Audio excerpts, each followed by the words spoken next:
Wong kiblatnya satu, Ka'bah, Tuhannya satu, Allah, Nabinya satu, Muhammad SAW. Ya kan, kitabnya Al-Quran sama. Kenapa harus ada perselisihan? Setelah mendengar pernyataan daripada Bapak Khalid Basalamah ini, kami jadi heran sekali kepada beliau ini ya.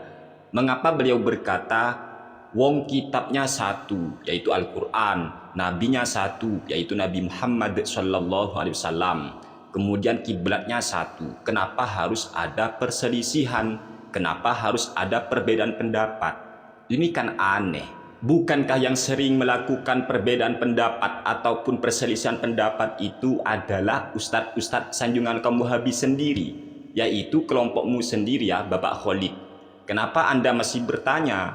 Kitabnya satu, kiblatnya satu, nabinya satu, kitabnya satu. Kenapa ada perselisihan pendapat? Kenapa? Yaitu terjadi dalam kelompokmu sendiri. Kamu masih ingat nggak dengan pernyataan kamu yang begini ini? Yang haram dimakan dagingnya berarti kotorannya najis. Najis secara hissi. Najis benar-benar membatalin wudu.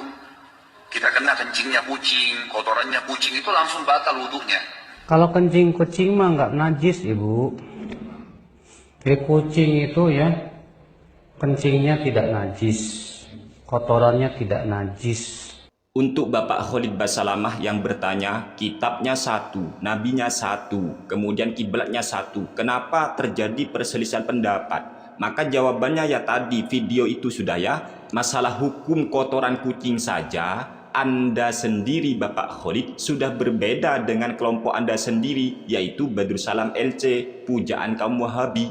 Anda katakan kotoran kucing itu najis dan membatalkan wudhu. Sedangkan Badrussalam LC menyatakan kotoran kucing itu suci. Oleh sebab itulah kami heran sekali ketika Khalid Basalamah ini berkata, mengapa kita berselisih pendapat? Bukankah kitab kita satu, yaitu Al-Quran, Nabi kita satu, yaitu Nabi Muhammad SAW, kemudian kiblat kita satu. Lalu kenapa kita berselisih pendapat? Anda tanya sendiri Lid ya kepada kelompokmu sendiri. Soal hukum kotoran kucing aja Anda itu sudah bertentangan, berselisih pendapat dengan kawan Anda sendiri yaitu Badrussalam LC. Bahkan ini ya, justru yang Anda katakan bahwa kotoran kucing itu najis dan membatalkan wudhu sama sekali tidak pernah disebut oleh satu ulama pun dari kalangan 4 mazhab. Tidak ada yang mengatakan kotoran kucing itu membatalkan wudhu, nggak ada. Justru Anda ini yang menjadi penyebab perselisihan pendapat di antara umat. Anda itu jangan pura-pura amnesia. Anda terlalu banyak membuat pernyataan kontroversial yang justru menentang ulama-ulama salaf. Anda itu sudah berbeda dengan teman Anda sendiri yaitu Badrussalam LC. Sesama Wahabi soal kotoran kucing aja sudah berbeda pendapat. Apalagi kalau kita telusuri video-video daripada beberapa sutat sanjungan kaum Wahabi. Sangat saling bertentangan teman-teman. Gak percaya? Ayo kita buktikan. Ceramah taraweh. Banyak banget tuh Pak ceramah taraweh Pak. Kultum. Kuliah terserah antum. Di zaman Umar ketika beliau mengadakan sholat taraweh nggak ada kultum. Di zaman tabiin, tabi'in, kultum itu baru muncul belakangan hari di Indonesia. Iya, kalau saya boleh katakan itu bid'ahnya Made Indonesia, ya betul. Yang pertama kali membuat orang Indonesia betul, karena kalau antum ke Saudi nggak ada kultum. Selesai sholat sampai selesai habis tarawih mau ceramah silakan, dan itu dilakukan juga di Arab Saudi ya. Secara hukum syar'i tasbih itu boleh atau tidak dipakai untuk berzikir? Tidak boleh. Beda hukumnya, dan itu yang kuat pendapat. Boleh zikir pakai tasbih.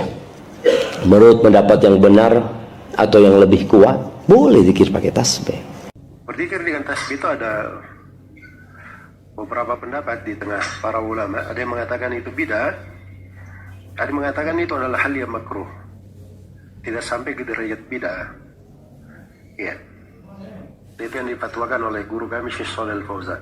Yang benar, tasbih adalah alat, bukan ritual.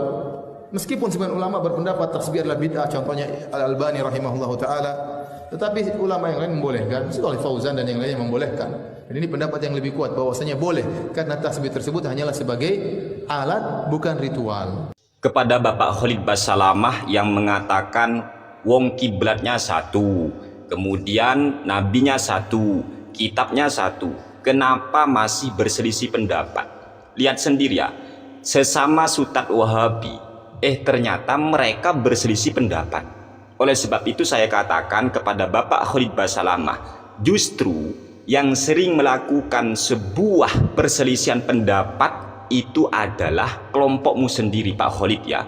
Kata Firanda Andirja, ceramah agama setelah selesai sholat tarawih itu boleh, dan itu juga dilakukan di Arab Saudi.